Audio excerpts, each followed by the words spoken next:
It's very different and it's very amazing. It has this really intense element of tranquility. Awesome. Awesome. A mystical experience. It's very cool, it's interesting, it's kind of mythological. The carcass is so unique because it was built by a man who was only 5 feet tall, weighed about 100 pounds. ABRIL was a Latvian immigrant who came here to South Florida for health reasons and who established a monument here to a lost love. He would tell everybody that he will sculpt that in behalf of his girlfriend, the one who stood him up the day of his wedding, and that he still was waiting for her to come down here someday. So that's the reason he built the castle.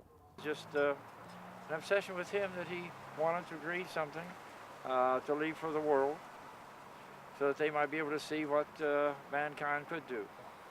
My favorite part of the castle was the sun and the moon. If you were to come in and look to the left, the far left, you will find planet Mars. That planet weighs about 21 tons. Next one follows Saturn with the ice rings, which it looks like a hat. That weighs about 18.5 tons. And the crescent moon of the east is one of the largest sculptures that he moved from the old park. That piece weighs about 22.5 tons, which is about 45,000 pounds, and it's 15 feet tall. The smaller crescent is the crescent moon of Venus. I like some of the recliner chairs out there by the half moon fountain there. Was quite nice. Yeah, it's actually pretty comfortable. What kind of? Might be 3 places down here very important to add. The first important part down here is the front gate, that is, they call the 3-ton gate. That, I believe, is set on the magnetic energy lines that intersect. By creating a point of vortex, he can aim that gate wherever he's going to be working. Let me tell you that if you stand on those places, you will get a kinesiology effect that you're going to be twice as strong as you are. Certain areas of it, of course, I believe that this place was built on magnetic ley lines, and you can feel the energy, different vibration of the area and in certain spots within the area. So far, my favorite place is the little fountain, you know, and the stairs, the fountain back. The moon fountain. Inside you have arches, 16 of them in total, but they alternate from negative to positive to negative, and also the chair above the sundial that receive energy from 5 different points. It tells you many people that spying on him in the early days, juveniles, they'd say that when he sat on that chair, he sat like he was in a trance, like he was probably time traveling, something like that. Many people come and study, many people come and just review the place to try to determine magnetic energy and other sources running through here. Maybe that he used some tracks or something, but he did it alone. I actually have no idea how this could possibly be built because one man who was only 5 foot tall, which is shorter than me, and being able to build so many things that are so tall and so heavy, I don't see how anyone could do that, but he did, so. According to Mr. Andy Stavros, Edward Scanning learned to become a stonemason by trade in the early years in Latvia.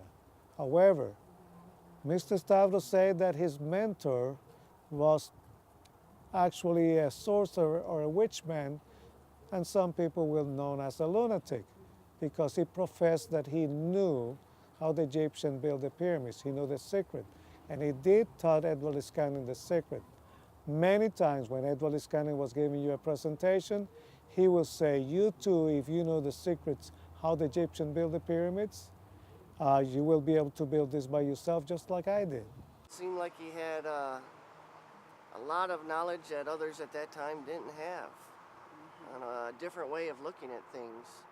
Edward Iscanning was pretty well amazed about astronomy, because just as well as he built those planets, he also built a telescope, which is aligned with the North Star. If you were to look underneath that pyramid, it's a little hole that it will align you with the telescope. So if Edward never talked about anti-gravity levitation, in his pamphlet he's talking about magnetic base, magnetic energy, magnetic current, and his perpetual motion holder, which is an electromagnet that has two coils, one on each side, and a bar across. So if you place a battery, as long as the flow of electricity goes around, it keeps the battery charged because the secondary of that coil becomes a generator. Now, he's got 24 rows of magnets. He's going to secure those magnets with the ring gear. And then he's going to pack concrete in between to make them stationary. With the handle down here, he's going to be able to move that by hand. First, at the beginning, it's going to be pretty cumbersome. Then, once he gains momentum, because that's the objective, then he's going to be able to move that much easier. He will place a transformer with an iron coil down here and a secondary down here, and then with that he will produce enough electricity to ignite the incandescent filament of 2 household light bulbs.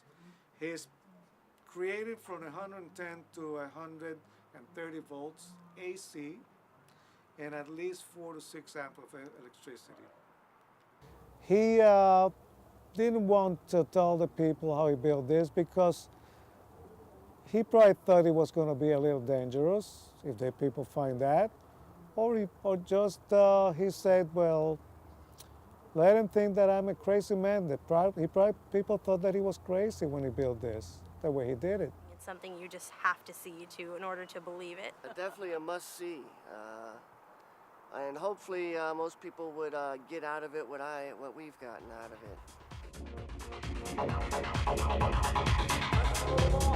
it.